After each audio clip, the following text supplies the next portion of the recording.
Put some oil first and mustard seeds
and just add a bunch to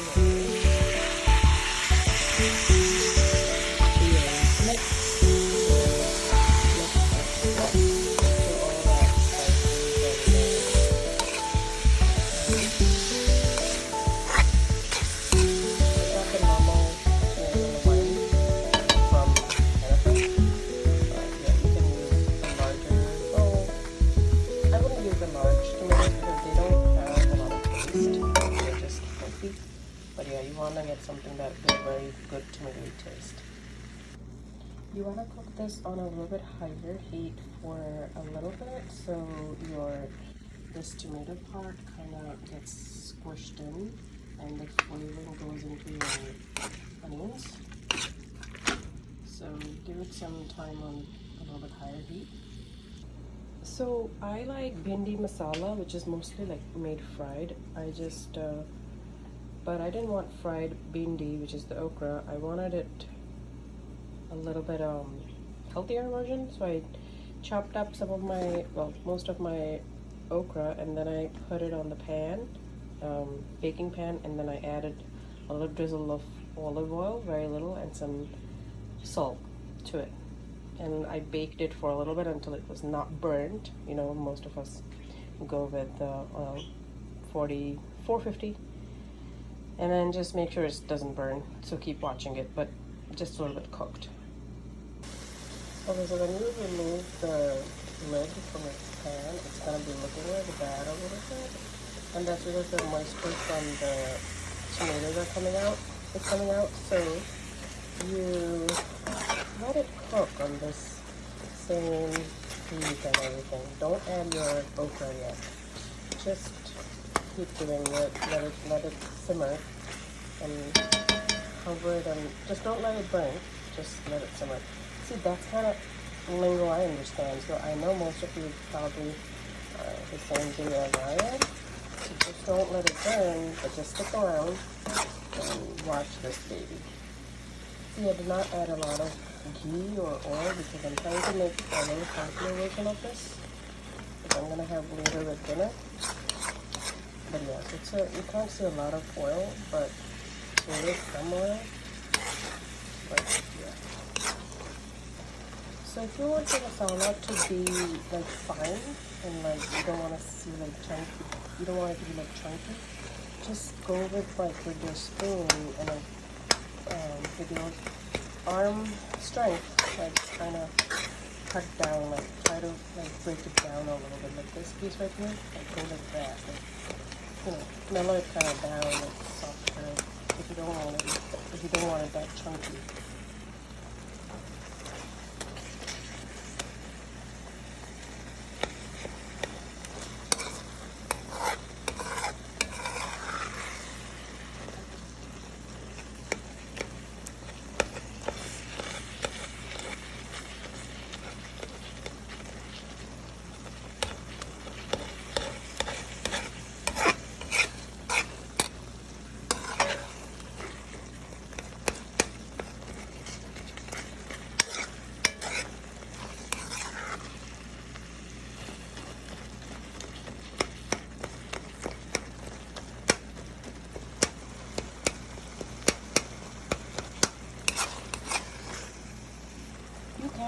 point when your tomatoes are a little like more mellow, softer, gone, kind of chunkier parts are gone, you can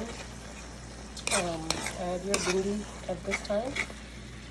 But if you, and also I just thought about it, you can also use very fine tomato puree if you don't like the chunks at all. I don't mind the chunks, so I'm okay with it, but yeah. So at this point, I think you go with your gut feeling. Like the more cooking you do, you learn all these things by yourself. But yeah, at this point, I think you're okay to add your okra to it. So I think I'm gonna go ahead and add my okra.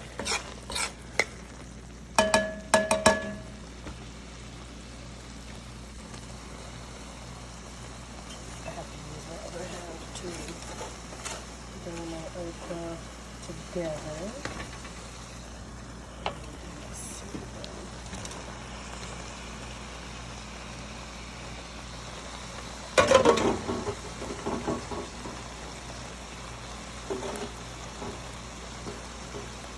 Oh, this is keto too, by the way, if anybody wondering, doesn't really have a lot of carbs. So here, that you want to, oh, and then green chili then a really good combination, well, addition to this amount. So what I can add, you can, some people, mostly Pakistani people don't add garlic, but you can if you want to. So I'm going to just mix it up at this point, and then I'm going to let it sit on a low heat for a little while. So if there's any okra is not like fully cooked, it gets more softer. So yeah, I found these girls in the fridge. Boom, added those in there too.